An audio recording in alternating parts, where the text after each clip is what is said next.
আজকা আমি আমার বাইরের বাড়ি বিষ্ণুপূজনে গিয়েছিলাম 1টার সময়। 7টার সময় এসে দিকে আমার ঘরের তালা টালা ভাঙ্গা, এখানে 7 ভরি মতন স্বর্ণ সব নিয়ে থাকে। আর এলটিসি জিপিএফ তুলছিলাম 3 লাখ টাকা, 1,40,000 টাকা খরচ করছি, আর 1,60,000 টাকা ঘর আছি।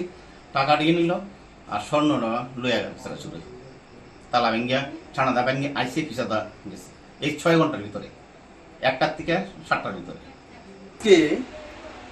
সন্ধ্যা আনুমানিক 6:30টার দিকে, 6:30-7টার দিকে আমার কাছে একটা ফোন যায় লঙ্কামোড়া কর্মকার পাড়া, বিশেষ করে আমার বাড়ি পাশেই মানে 2-4টা বাড়ি পরে আমার কাছে একটা ফোন যায় যে এই এলাকার গভর্নমেন্টের সরকারি কর্মচারী জীবনশীলের বাড়িতে চুরি হয়। আমি শুনে সঙ্গে সঙ্গে আসার পরে দেখলাম, ওনার সঙ্গে কথা বলছি এবং সরজমিনে মানে আমরা যেটা দেখলাম, ওনার ঘরের মধ্যে একদল চোর হানা দেয় এবং ওনার ঘরের তালা ভেঙে সমস্ত কিছু স্বর্ণ অলংকার এবং ক্যাশ টাকা সহ যতটুকু আমি শুনতে পেলাম প্রায় 1.5 লক্ষ টাকার মতো এবং 7 ভরি স্বর্ণের গয়না সহ এবং অন্যান্য সামগ্রী নিয়ে যায়।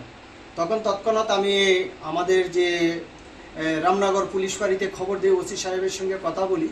তার পরবর্তী সময় তারা আসেন, এসে তারা তদন্ত করে একটা মানে তারা পেজ ডায়েরি করেছেন। এটা তদন্ত করে তারা বলেছেন তারা দেখবেন বিষয়টা করা যায় কি, মানে সুরাহা করা যায় কিনা, চোরকে ধরা যায় কিনা।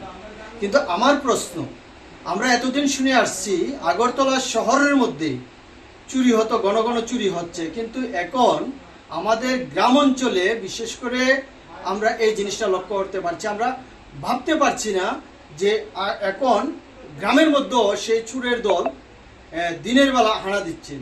তারা যতটুকু আমি শুনতে পেরেছি, তারা 1টা থেকে 7টা পর্যন্ত ওরা একটা নিমন্ত্রণ গিয়েছিল।